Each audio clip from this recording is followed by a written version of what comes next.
pela necessidade constante de doçura dificilmente se submete aos processos do espírito.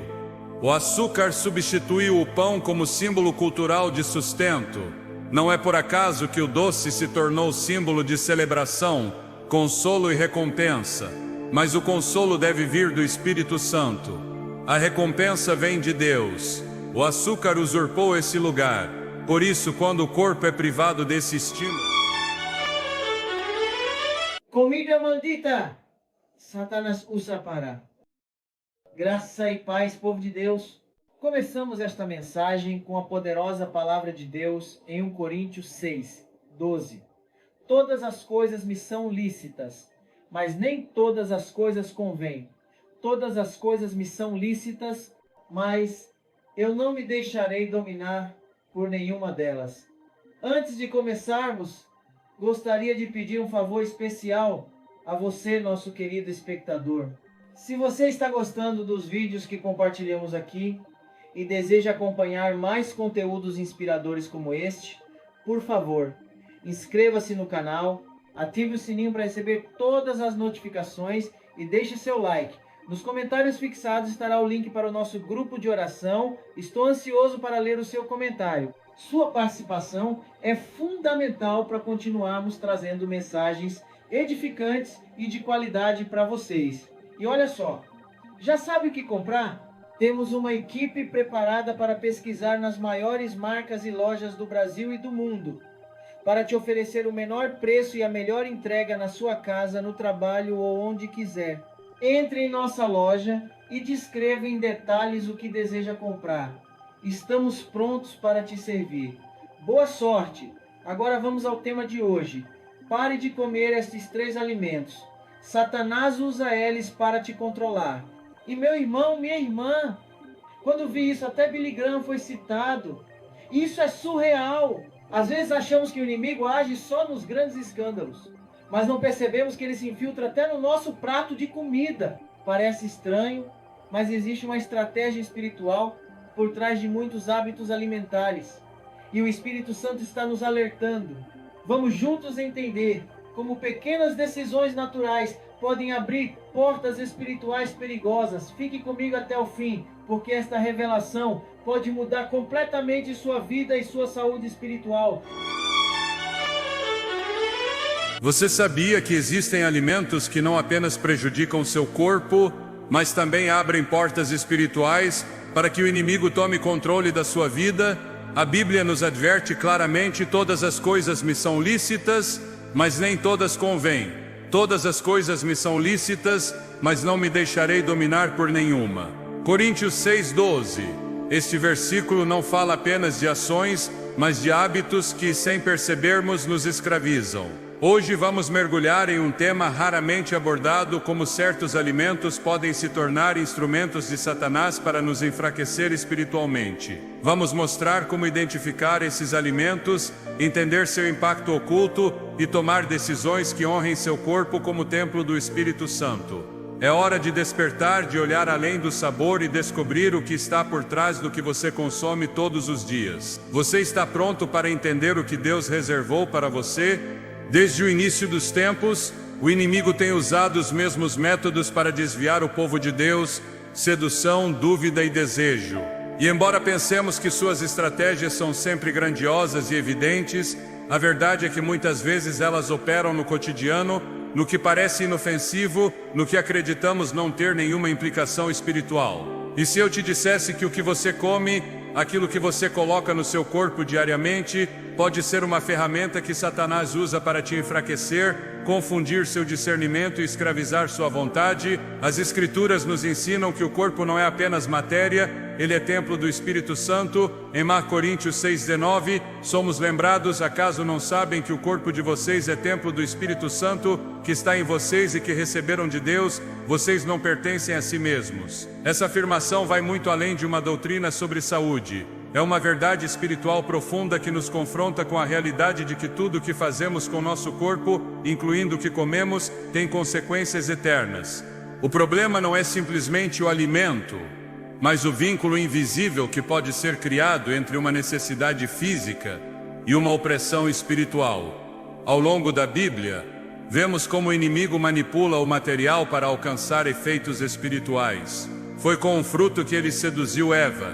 Não foi uma espada, não foi uma ameaça direta, foi algo aparentemente natural, desejável aos olhos e bom para comer. Gênesis 3:6 diz: quando a mulher viu que a árvore era boa para se comer, agradável aos olhos e desejável para dar entendimento, tomou do seu fruto e comeu.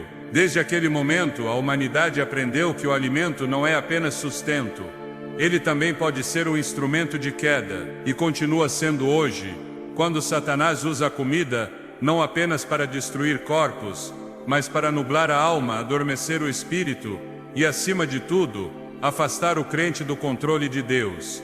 Quando analisamos o que acontece no mundo moderno, é evidente que vivemos sob um bombardeio constante de mensagens que exaltam o prazer imediato. Nos ensinam a comer por ansiedade, por impulso, por hábito. Não comemos para viver, vivemos para comer. E no meio desse desordem, se esconde uma armadilha espiritual sutil, mas perigosa. Muitos não compreendem que o apetite mal direcionado é um dos meios mais antigos e eficazes que o inimigo tem usado para romper a comunhão entre Deus e o homem. Em Filipenses 3:18-19, Paulo adverte com lágrimas nos olhos: pois muitos andam por aí, dos quais muitas vezes falei, e agora falo chorando, que são inimigos da cruz de Cristo. O destino deles é a perdição, o Deus deles é o ventre, e a glória deles está na sua vergonha. Eles só pensam nas coisas terrenas. Este trecho não se refere a pessoas afastadas da fé, mas àqueles que, tendo conhecido a verdade, acabaram servindo aos seus impulsos em vez de se submeterem à direção do Espírito. O problema com esses hábitos aparentemente pequenos é que eles abrem portas. Você começa comendo por ansiedade e termina justificando a falta de domínio próprio em outras áreas. Perde clareza espiritual, deixa de discernir a voz de Deus, e sem perceber se torna cada vez mais fraco diante das tentações. É uma progressão lenta, mas eficaz, como o povo de Israel no deserto, que após ser liberto por mão poderosa, começou a reclamar da comida. Em Números 11:4-6 está registrado: o povo estrangeiro que se misturou com eles teve um desejo ardente. E os filhos de Israel também voltaram a chorar, dizendo: quem nos dará carne para comer?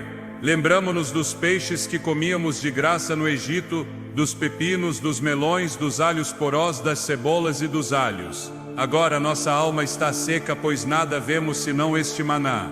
O impressionante desse trecho é que o povo desprezou o alimento divino, porque seu paladar havia sido formado na escravidão. Seu apetite não havia sido redimido, e por isso desejavam voltar ao Egito. Não foi a fome física que os prendeu, foi o desejo mal direcionado. Eles queriam o que conheciam, embora esse conhecimento viesse do lugar de sua opressão. Hoje acontece o mesmo. Há cristãos que foram libertos pelo sangue de Cristo, mas continuam presos a costumes alimentares que não apenas prejudicam sua saúde, mas os mantêm escravos no espírito. Não conseguem jejuar porque seu corpo foi treinado para exigir satisfação imediata. Não conseguem ouvir a Deus com clareza porque a névoa mental causada por seus hábitos obscureceu sua percepção. Não conseguem dizer não porque perderam o controle sobre seu próprio corpo. E isso, espiritualmente falando, é uma forma de escravidão. Romanos 6,16 deixa claro: não sabem que, quando se entregam a alguém para obedecê-lo como escravos, são escravos daquele a quem obedecem, seja do pecado para a morte, seja da obediência para a justiça. Esta mensagem não é sobre legalismo. Não se trata de impor regras dietéticas ou substituir a graça por uma lista de proibições. É um chamado urgente para despertar espiritualmente, para ver com os olhos do Espírito que o mundo normalizou. Porque por trás de muitos hábitos há fortalezas invisíveis. Há alimentos que não são apenas alimentos, são correntes disfarçadas. E você não saberá disso até começar a observar o que acontece em você cada vez que decide romper com um desses padrões. É difícil abandonar certo produto, você sente ansiedade quando não o consome, perde a paz se ele falta. Esses são sinais claros de que você não está no domínio, mas sob domínio. O inimigo conhece essa fraqueza. Por isso transformou a indústria alimentícia em um campo de batalha espiritual. Não é coincidência que muitos dos produtos que consumimos hoje sejam projetados para provocar dependência, alterar os químicos cerebrais e nos manter em um estado de dependência contínua, não apenas física, mas emocional e espiritual. Satanás não precisa usar uma possessão demoníaca quando pode te controlar com um simples hábito que você mesmo escolheu. Ele não precisa gritar no seu ouvido se pode atordoar sua alma com o rugido silencioso do excesso. E o mais alarmante é que muitos crentes não veem isso como um terreno espiritual, quando na verdade é. Em Provérbios 23, 20 e 21, encontramos uma advertência clara: não estejas entre os berrões de vinho, nem entre os comilões de carne, porque o beberrão e o comilão empobrecerão, e o sono os fará vestir andrajos.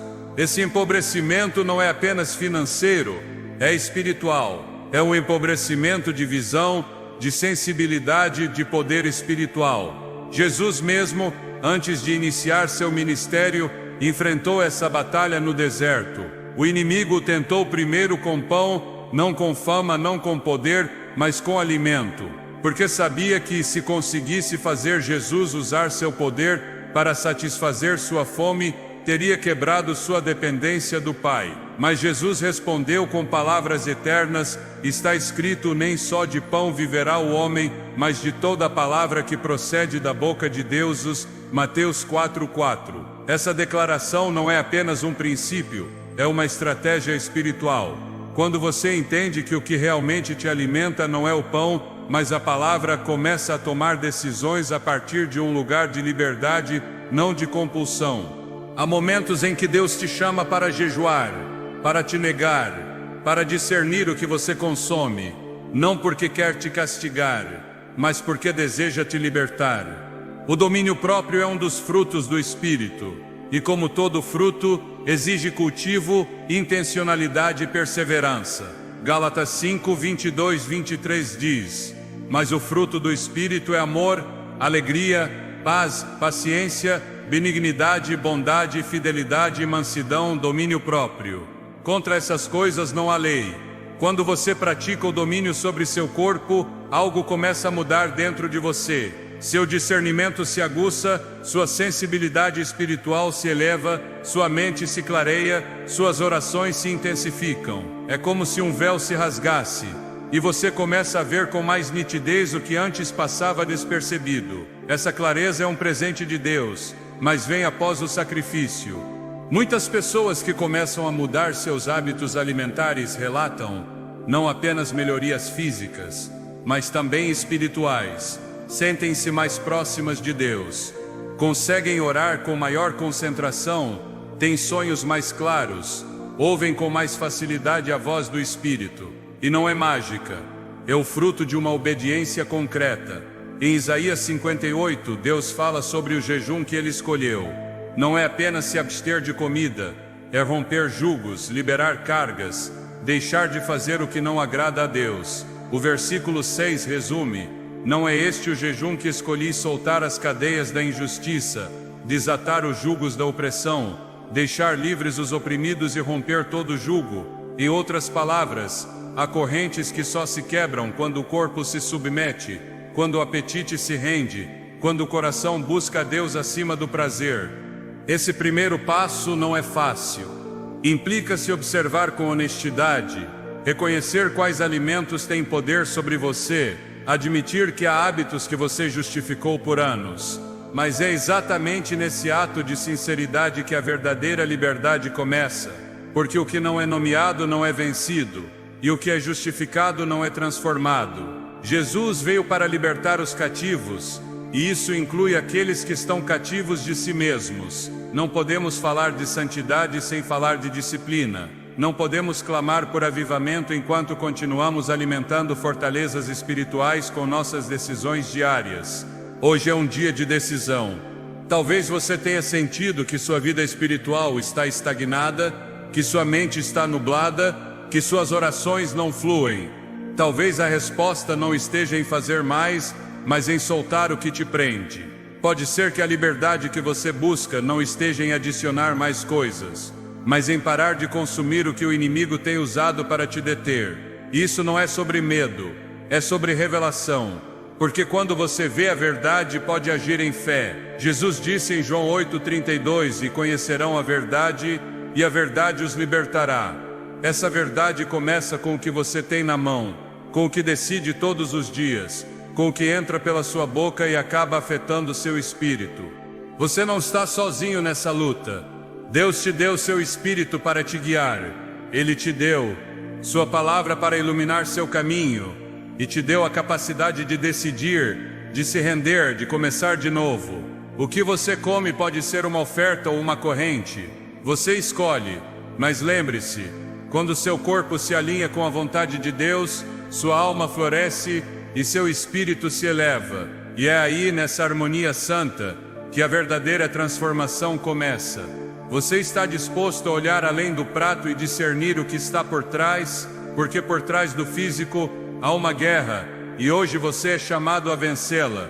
Nem tudo que é doce vem de Deus. Às vezes, o que parece prazeroso e seguro é, na verdade, uma armadilha cuidadosamente projetada para enfraquecer sua vontade e submeter sua mente. O açúcar, em sua forma moderna, passou de ser um ingrediente a se tornar uma ferramenta de escravidão silenciosa.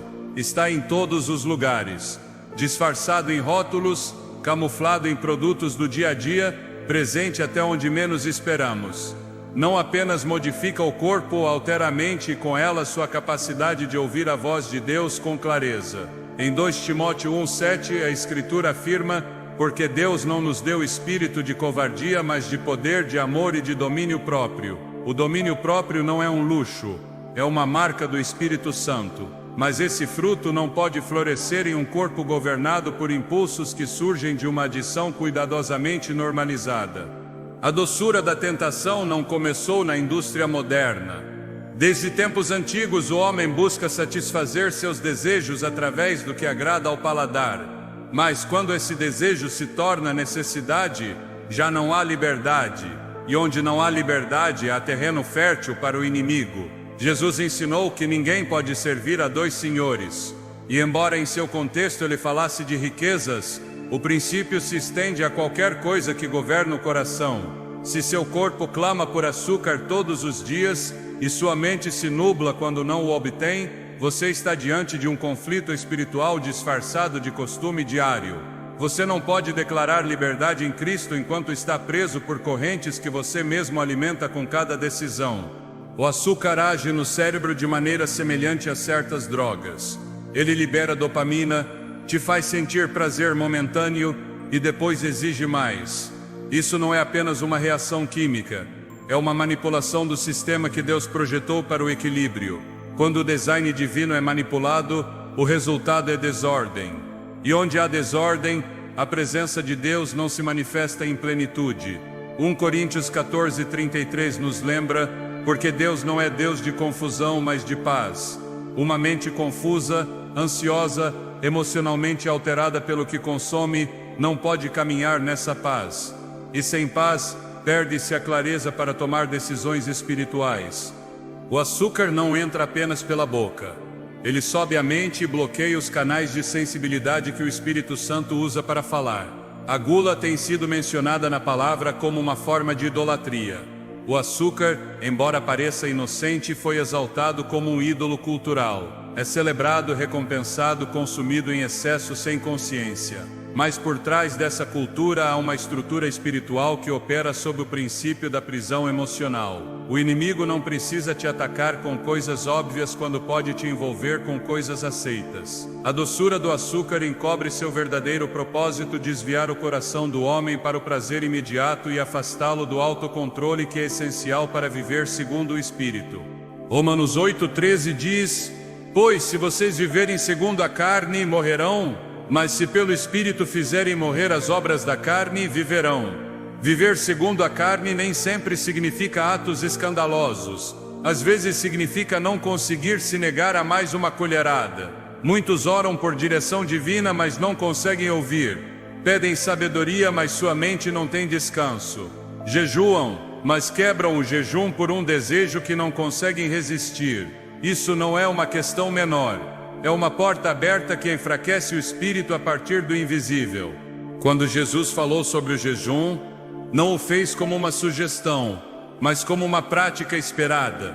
Em Mateus 6,16, ele diz quando jejuarem.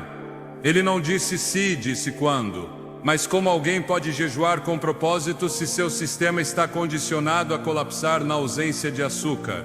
A resistência espiritual é construída no corpo também. Um corpo governado pela necessidade constante de doçura dificilmente se submete aos processos do espírito. O açúcar substituiu o pão como símbolo cultural de sustento. Não é por acaso que o doce se tornou símbolo de celebração, consolo e recompensa. Mas o consolo deve vir do Espírito Santo.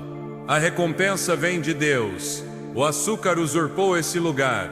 Por isso, quando o corpo é privado desse estímulo, muitas pessoas experimentam sintomas de abstinência que não são apenas físicos, são sintomas espirituais. Irritação, tristeza, confusão. Não é simplesmente falta de glicose. É a manifestação de uma prisão que criou raízes profundas. E toda raiz que não foi plantada pelo Pai deve ser arrancada. Mateus 15:13 expressa isso claramente. Toda planta que meu Pai Celestial não plantou será arrancada. Nos tempos antigos, o povo de Deus era instruído sobre o que devia ou não comer, não como uma imposição arbitrária, mas como um ato de consagração. Hoje, embora não vivamos mais sob a lei mosaica, o princípio de santidade permanece válido. Deus continua chamando seu povo a distinguir entre o que edifica e o que destrói. O corpo, como templo do Espírito, deve ser mantido em estado de alerta, de vigilância, não sob o controle de substâncias que entorpecem e embotam o julgamento. Em 1 Pedro 5:8, somos exortados: sede sóbrios e vigilantes, porque o vosso adversário, o diabo, anda em derredor como leão que ruge, procurando a quem possa devorar. A sobriedade espiritual também inclui a sobriedade física. Não se pode vigiar com eficácia se o corpo está submetido a um regime de dependência. O inimigo não age apenas no plano espiritual. Ele infiltra sistemas, hábitos, modelos culturais. A indústria do açúcar criou uma dependência global que é reforçada por marketing emocional, manipulação informativa e acesso desenfreado. Não se trata de uma conspiração alimentar, mas de uma estratégia de distração espiritual. O que te controla te limita, e o que te limita impede que você desenvolva seu potencial em Deus. O povo de Deus foi chamado à liberdade, mas muitos vivem em escravidão diária sem perceber. Em Gálatas 5:1, está declarado: permanecei, pois, firmes na liberdade com que Cristo nos libertou, e não vos sujeiteis outra vez ao jugo da escravidão. Esse jugo pode assumir muitas formas. Às vezes, toma a forma do que adoça seu café. Essa doçura é ilusória. Produz um prazer efêmero que não preenche o vazio interior. Somente o Espírito Santo pode trazer plenitude. Somente a palavra pode dar saciedade.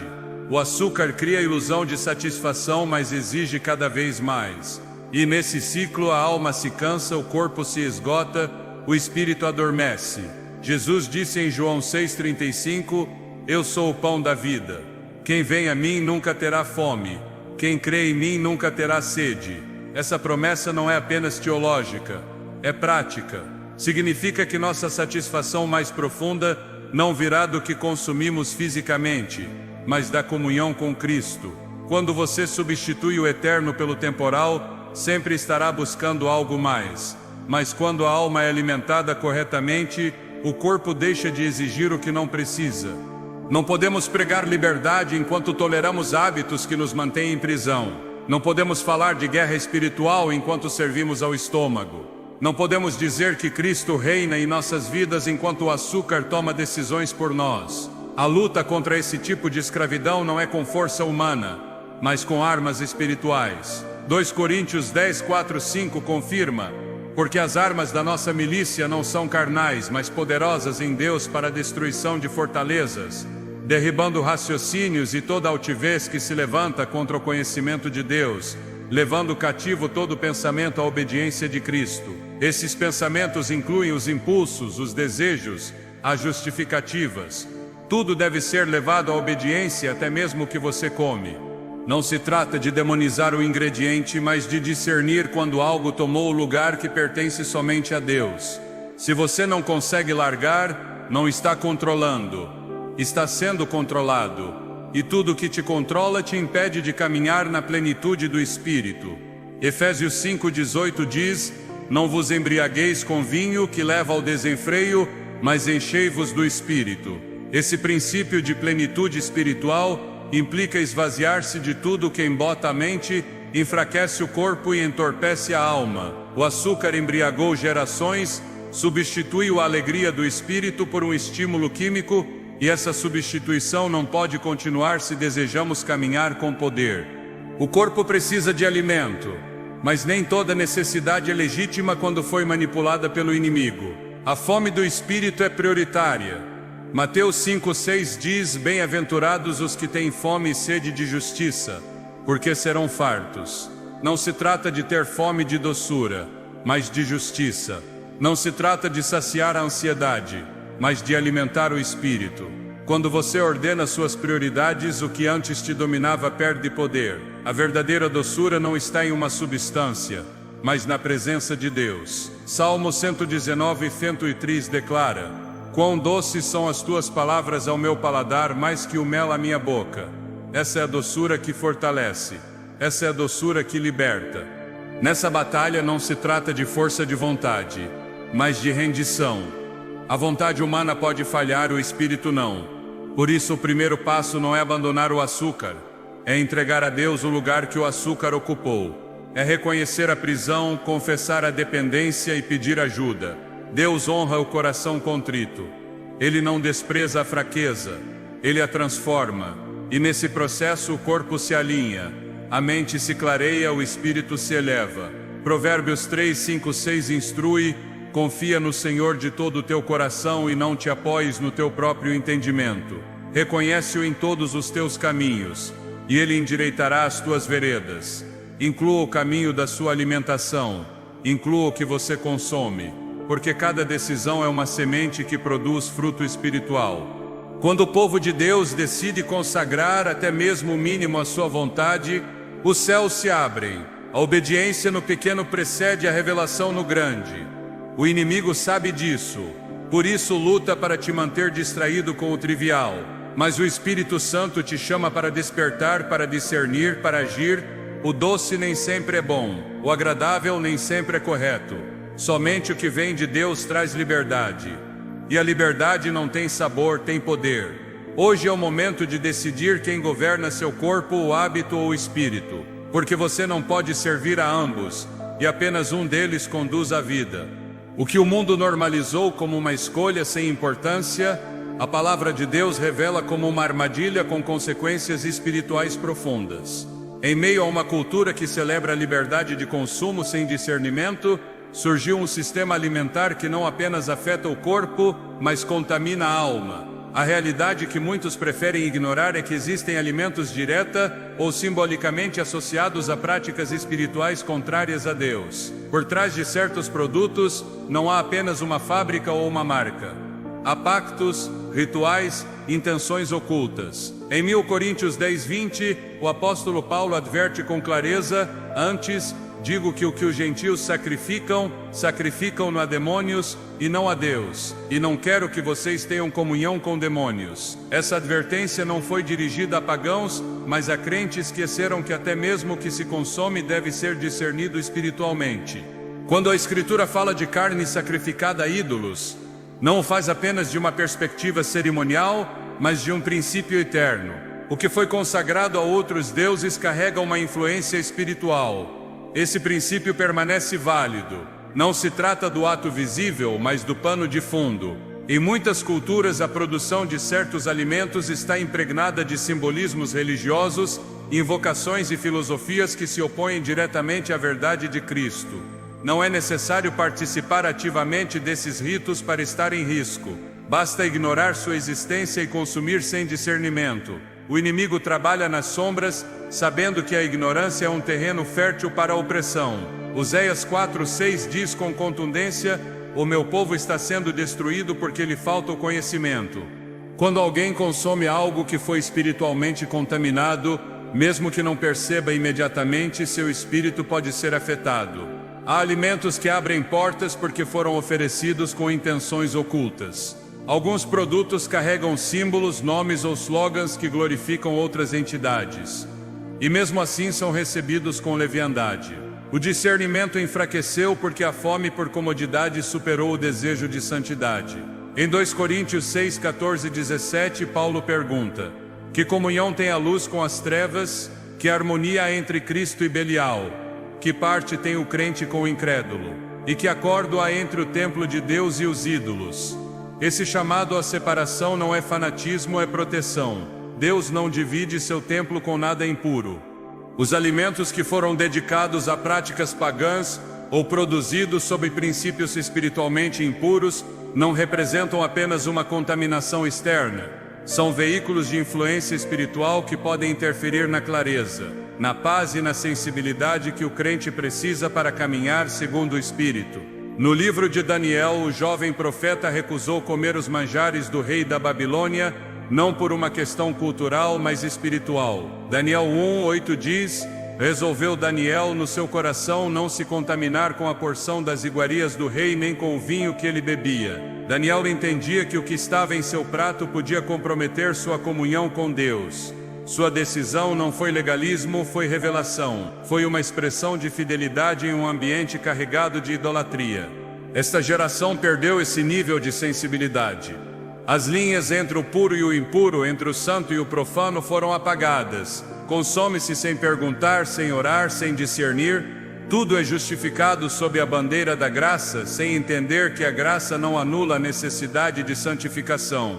Hebreus 12:14 nos lembra que sem santidade ninguém verá o Senhor. E a santidade não se limita ao que se diz ou faz, inclui também o que se permite entrar no corpo e na alma. A influência espiritual nem sempre é evidente. Muitas vezes age lentamente, nublando a mente, apagando o discernimento, enfraquecendo a fé. E quando o crente percebe, já está preso em uma dinâmica que só pode ser quebrada com obediência radical. A Bíblia ensina que somos responsáveis por examinar todas as coisas. Em 1 Tessalonicenses 5:21-22, Paulo exorta: examinai tudo, retende o que é bom, abstende-vos de toda forma de mal. Essa exortação não se limita a doutrinas ou ensinamentos, estende-se a tudo que interage com o crente.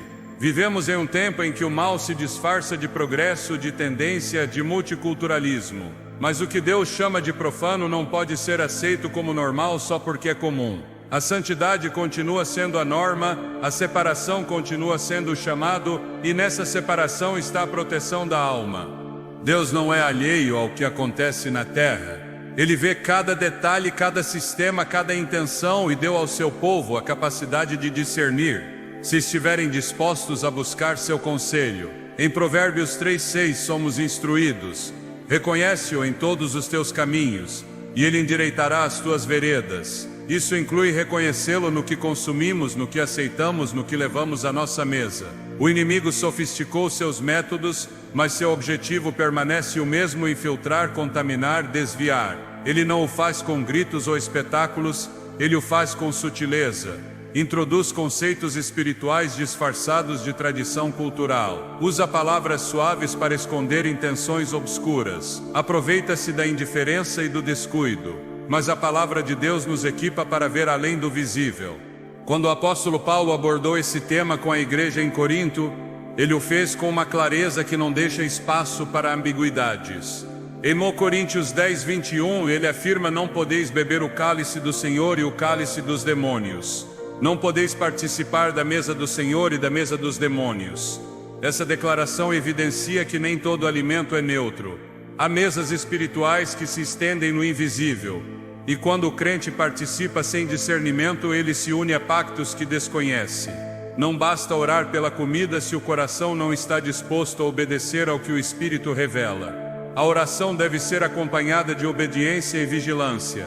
Caso contrário, torna-se um ritual vazio que não protege nem transforma. O chamado não é ao medo, mas à consciência. Deus não deseja que seu povo viva em paranoia, mas em sabedoria. E a sabedoria começa com o temor de Deus. Provérbios 9:10 diz: O temor do Senhor é o princípio da sabedoria, e o conhecimento do Santo é inteligência. Esse temor não paralisa, desperta, não oprime, liberta. Porque quando se teme a Deus, deixa-se de temer o engano. Quando se caminha na luz, as trevas não podem governar. E quando o crente entende que cada decisão tem um peso eterno, começa a viver com intenção, com pureza, com discernimento. O ato de se alimentar é mais que uma necessidade biológica. É uma expressão do que se honra, do que se permite, do que se aceita como parte de si mesmo. Por isso o inimigo transformou essa área em um campo estratégico. Ele não precisa mudar sua doutrina se pode infiltrar sua mesa. Não precisa alterar sua fé se consegue adormecer seu discernimento. Mas Deus está chamando seu povo a despertar, a examinar, a separar. Em Levítico 20:26, o Senhor declara: sereis santos para mim, porque eu, o Senhor, sou santo e vos separei dos povos para serdes meus. Essa separação continua válida.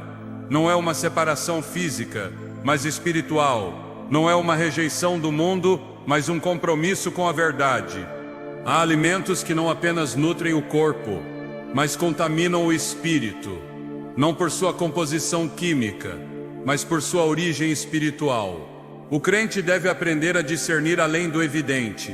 Não se trata de cair em legalismos, mas de abraçar uma vida de consagração. Porque o que começa como uma decisão trivial pode se tornar um canal de influência que enfraquece lentamente a vida espiritual. E em tempos em que a batalha espiritual se intensifica, não há espaço para negligência. O apóstolo Pedro expressou isso com urgência em 1 Pedro 1:13-16.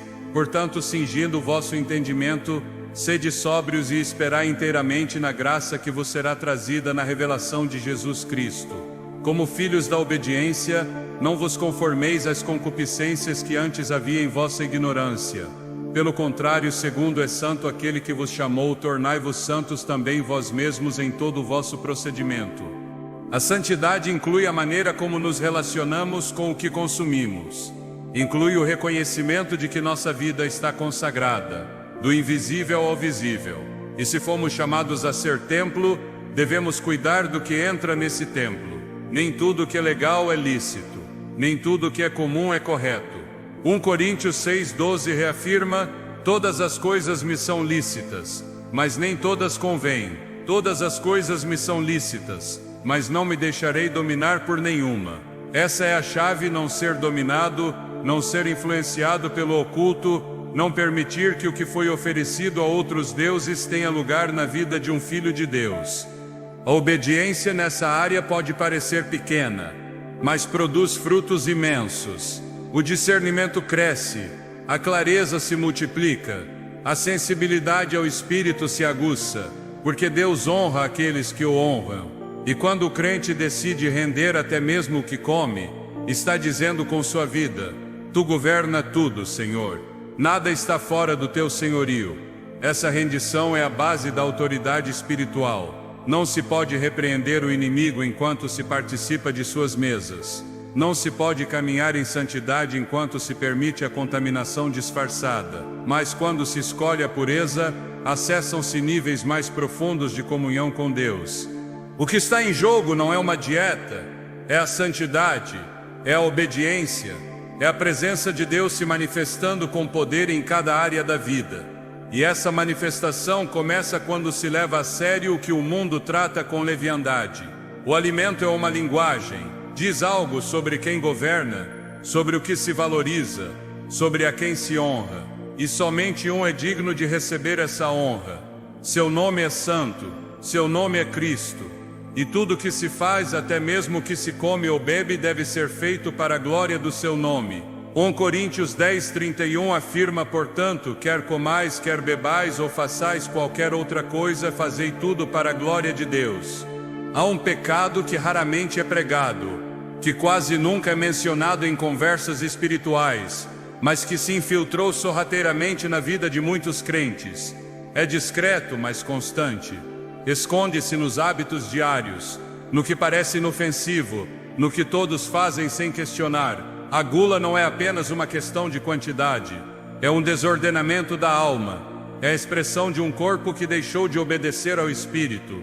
É a manifestação de um coração que aprendeu a preencher vazios com comida em vez de buscar a plenitude em Deus. Filipenses 3,19 define com clareza: o destino deles é a perdição, o Deus deles é o ventre, e a glória deles está na sua vergonha.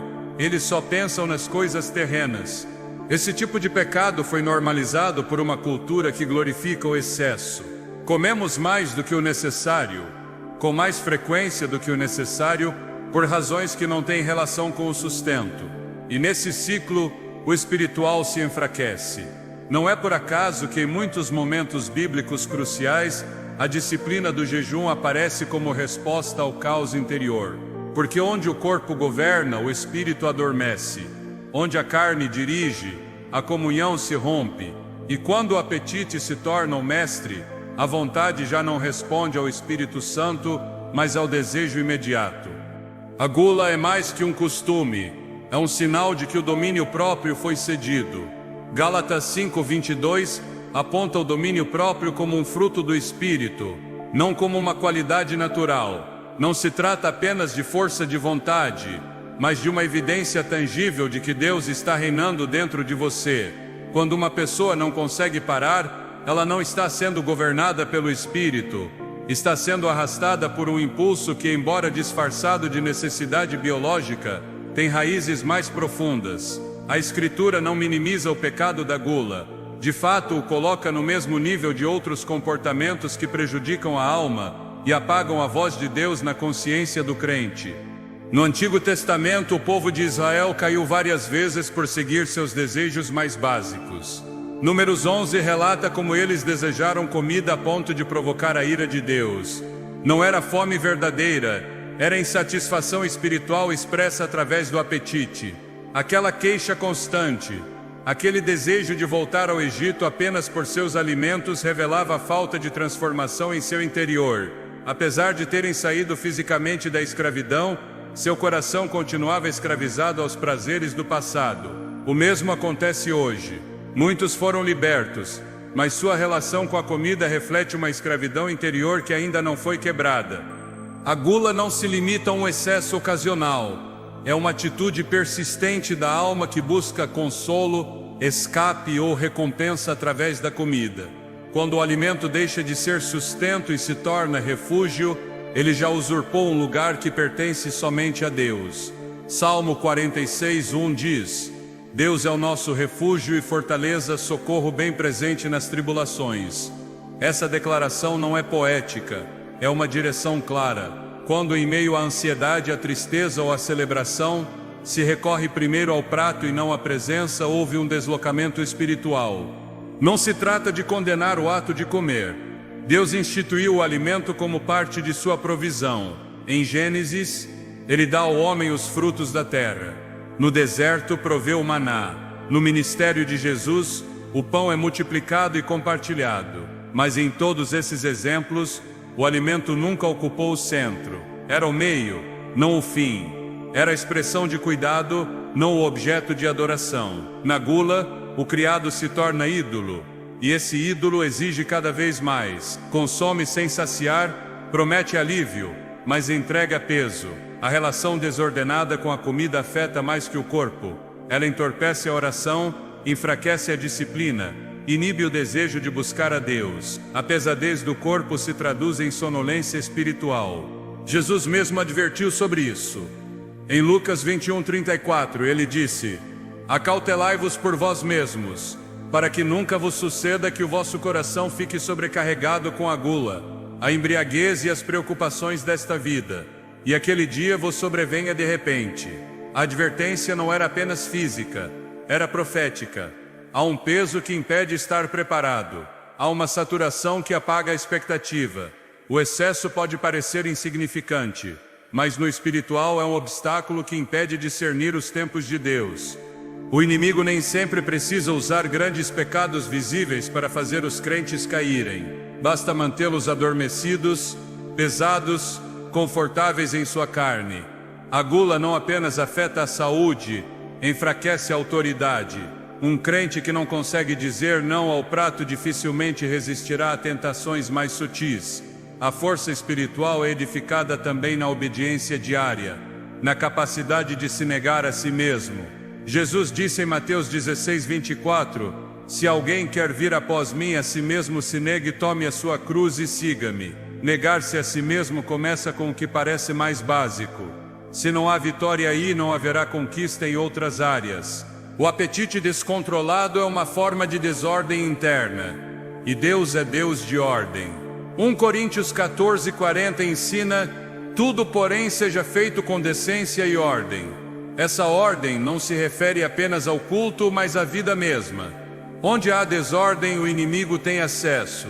A gula, ao romper essa ordem, abre portas que afetam a saúde, a mente e a sensibilidade espiritual. Torna-se um ciclo. O excesso produz culpa. A culpa enfraquece a oração, a fraqueza espiritual leva a mais excesso. É um círculo vicioso que só pode ser quebrado com uma decisão consciente de render essa área a Deus. A transformação não ocorre por determinação humana. Não basta fazer dietas ou mudar rotinas. A raiz da gula está no coração, e somente o Espírito Santo pode operar nesse nível.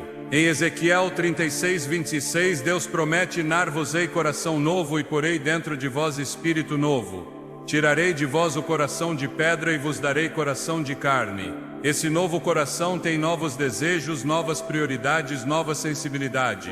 Somente quando se recebe essa transformação interna, o apetite se submete ao governo do Espírito e deixa de ser um mestre cruel. Deus chama seus filhos a viverem com consciência, com domínio, com clareza, não para impor uma vida rígida, mas para proteger a comunhão. O pecado da gula se escondeu sob o disfarce da normalidade. Mas a normalidade do mundo não é o padrão do reino. Romanos 12:2 declara: não vos conformeis com este século, mas transformai-vos pela renovação da vossa mente, para que experimenteis qual seja a boa, agradável e perfeita vontade de Deus. Essa renovação inclui como você vê o corpo, como vive o alimento, como administra o desejo. O chamado é para voltar ao design original, um corpo governado pelo Espírito, não pela carne. Um estilo de vida onde o alimento é uma bênção, não uma corrente. Uma consciência onde cada decisão se alinha com a vontade de Deus, não para ganhar méritos, mas para viver livre. João 8:36 diz: se pois o Filho vos libertar, verdadeiramente sereis livres. Essa liberdade inclui a área dos hábitos, inclui o ato cotidiano de comer, porque ali também se reflete quem governa. O corpo é templo e, como templo, deve ser cuidado, purificado, consagrado. Em 2 Crônicas 29, Ezequias restaura o templo físico de Israel, removendo tudo que o contaminava, limpando suas câmaras, restaurando seu propósito. Hoje, o Espírito Santo deseja fazer o mesmo em cada vida. Restaurar o corpo como morada digna, como instrumento útil, como reflexo da glória de Deus. Essa restauração começa com a rendição, com a disposição de dizer: Senhor, até no que como, quero te honrar. Quando o alimento ocupa seu lugar correto, abre-se espaço para a comunhão. Quando o apetite é governado, a alma ouve com mais clareza. Quando a gula é derrubada, o poder espiritual se levanta. A vitória não está em comer menos, mas em viver sob a guia do Espírito. Não se trata de contar calorias, mas de render o coração. Porque onde há rendição, há transformação. E onde há transformação, há glória. O inimigo treme diante de um crente que domina seu corpo. Porque esse crente não se move por impulsos, mas por direção. Não responde ao desejo, mas à palavra. E essa vida tem autoridade. Tem poder, tem impacto. Essa vida não é dominada pelo prato, mas pelo Espírito. Não vive apenas de pão, mas de cada palavra que procede da boca de Deus. Nos tempos bíblicos, o ato de comer não era apenas uma necessidade. Era também um ato espiritual carregado de significado. Entendia-se que o que entrava no corpo podia afetar a comunhão com Deus, não apenas por sua natureza física, mas por sua procedência espiritual. Essa realidade não mudou. Hoje, mais do que nunca, é vital discernir o que consumimos, não apenas por razões de saúde, mas porque por trás de certos alimentos pode haver uma consagração invisível a forças que não provêm de Deus. Em 1 Coríntios 10, 19 e 20, Paulo deixa uma advertência que ressoa com força: que digo, pois, que o ídolo é alguma coisa, ou que o que é sacrificado ao ídolo é alguma coisa. Antes, digo que o que os gentios sacrificam-no a demônios e não a Deus, e não quero que vocês tenham comunhão com demônios. Embora hoje não vejamos altares públicos onde se oferecem sacrifícios como na antiguidade, a consagração ainda está presente, disfarçada sob ritos modernos, nomes comerciais, símbolos culturais ou práticas religiosas importadas. Alguns alimentos, produtos ou marcas estão marcados por fundamentos espirituais contrários ao reino de Deus. E embora não participemos ativamente de sua elaboração, ao consumi-lo sem discernimento, nos tornamos partícipes de seu propósito oculto. Essa participação não é visível ao olho natural, mas tem repercussões no espiritual. Trata-se de portas que se abrem, acessos que se cedem, comunhões que se estabelecem sem que a maioria perceba. Por isso Paulo acrescenta no versículo seguinte: não podeis beber o cálice do Senhor e o cálice dos demônios. Não podeis participar da mesa do Senhor e da mesa dos demônios. A mesa não é apenas um espaço físico. Representa pacto, representa comunhão. O que se come em uma mesa espiritual estabelece um vínculo, define uma lealdade. E quando se participa sem consciência, perde-se a autoridade. O inimigo não precisa estabelecer contato direto se consegue se infiltrar no ato cotidiano de se alimentar. Na antiguidade, o povo de Deus era constantemente advertido contra a contaminação ritual. Em muitos casos, essa advertência tinha a ver com alimentos que haviam sido oferecidos a ídolos ou preparados sob normas religiosas alheias à lei de Deus. O princípio permanece válido.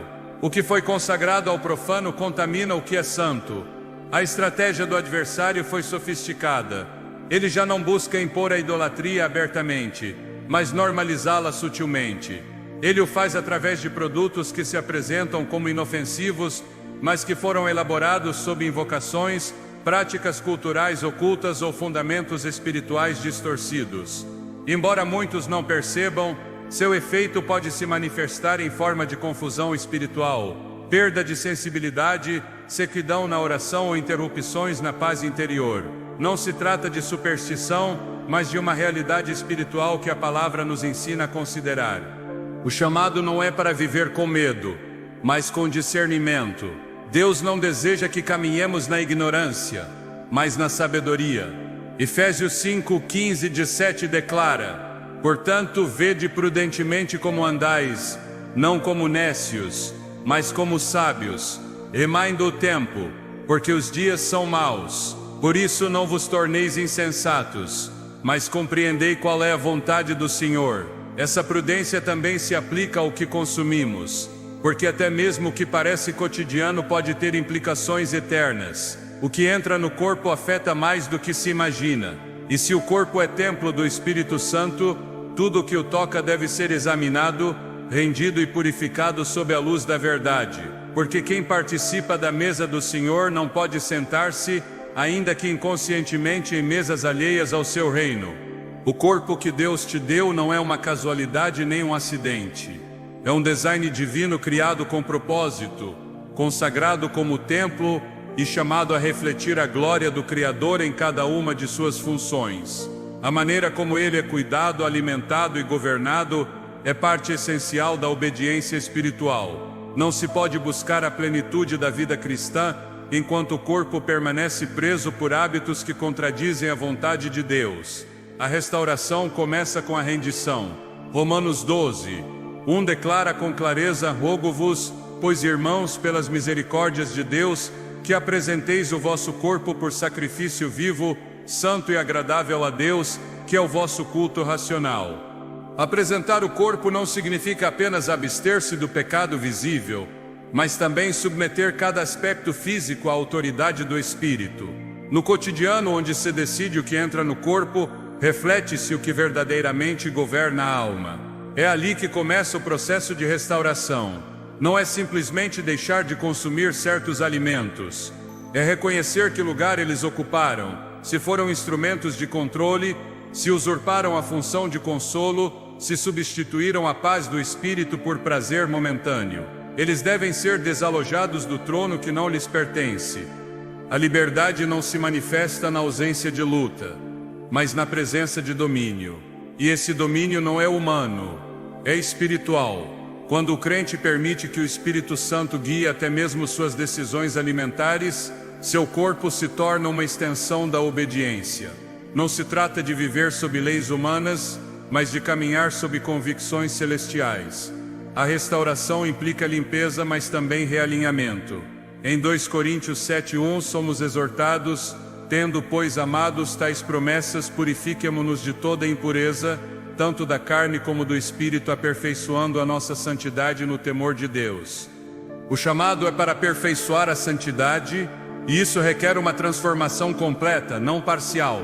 O corpo, como instrumento de obediência, deve ser tratado com reverência, não com indulgência. Restaurar o templo significa tomar autoridade sobre o que antes dominava. Significa restabelecer a ordem que Deus projetou, onde o espírito governa, a mente discerne e o corpo obedece. Nessa ordem há poder, nessa ordem há revelação. Nessa ordem experimenta-se a comunhão que foi quebrada pelo desordenamento. Não basta orar, é necessário agir com decisão. Não basta conhecer a verdade, é necessário sujeitar-se a ela. João 8:31-32 deixa claro: se vós permanecerdes na minha palavra, sereis verdadeiramente meus discípulos, e conhecereis a verdade, e a verdade vos libertará. A verdade liberta, mas somente quando é obedecida. O inimigo não teme o conhecimento teórico, ele teme a obediência prática.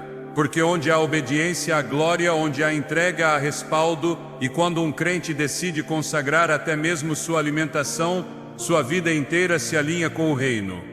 Esse ato, embora pareça pequeno, tem um eco eterno, porque é ali no oculto que se forjam as vitórias visíveis. É ali na escolha diária que se manifesta o verdadeiro senhorio de Cristo. 1 Coríntios 10:31 resume com contundência: portanto, quer comais, quer bebais ou façais qualquer outra coisa, fazei tudo para a glória de Deus. A restauração do templo é o começo de uma vida de clareza, força e direção. Não se ganha apenas saúde, recupera-se visão. Não se quebra apenas uma corrente, recupera-se a sensibilidade espiritual. Porque quando o corpo se submete, o espírito se eleva. E quando o crente vive nessa integridade, toda a sua vida se torna uma oferta viva, santa e agradável ao Senhor. O que você ouviu não é apenas um chamado para mudar o que come, é um chamado para recuperar o governo espiritual sobre seu corpo, sua mente e seu entorno. Esta mensagem não trata apenas de alimentos, trata de autoridade. Quem tem a última palavra sobre suas decisões mais cotidianas? O que está em jogo não é sua dieta, é sua posição como filho de Deus, capacitado para viver com domínio, sobriedade e propósito. Porque cada vez que você decide conscientemente viver sob o Espírito e não sob o impulso, está exercendo a realeza que o céu te concedeu. Você não foi projetado para ser guiado pelo paladar, mas pela palavra. O inimigo compreendeu algo que muitos crentes ainda não entenderam. Uma mente saciada pela carne é uma mente que não discerne as coisas do Espírito. Por isso ele ataca onde parece que ninguém está olhando, porque sabe que ali se constroem fortalezas. Mas hoje, com esse conhecimento, você pode romper esse ciclo. Você pode traçar uma nova linha, não apenas do que deixará de consumir, mas do que começará a declarar com suas escolhas diárias, que seu corpo não será mais campo de domínio de ninguém além do Espírito de Deus. Este é o momento de levantar uma geração que não viva reagindo aos impulsos, mas caminhando com discernimento, que compreenda que a verdadeira guerra espiritual nem sempre é travada com palavras fortes, mas com decisões silenciosas que ninguém vê, mas que o céu registra. Porque quando você escolhe honrar a Deus, até mesmo no que consome, o reino se manifesta de maneira concreta em sua vida. E essa manifestação não apenas te transforma, mas impacta sua casa, suas gerações, seu propósito.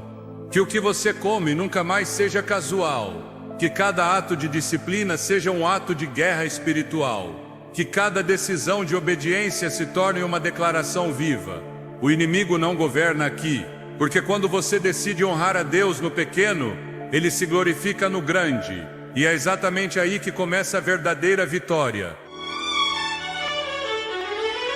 E aí, povo abençoado, já sabe o que quer comprar? Então passa lá na nossa loja. Temos uma equipe ungida que pesquisa nas melhores marcas do Brasil e do mundo, só para te entregar o menor preço com entrega rápida onde você estiver. É só dizer o que precisa e a bênção chega. Confere também os produtos na descrição, tem coisa boa te esperando. Eu sou o profeta pastor Marconi Silva e quero te convidar a entrar no nosso grupo de oração. O link está nos comentários fixados. Lá é lugar de fé, testemunhos e milagres. A palavra diz em Romanos 12. Alegrem-se na esperança, sejam pacientes na tribulação e perseverem na oração. Ora com a gente, compartilha a tua vitória e permanece firme. Que Deus te abençoe e te surpreenda. Até o próximo vídeo.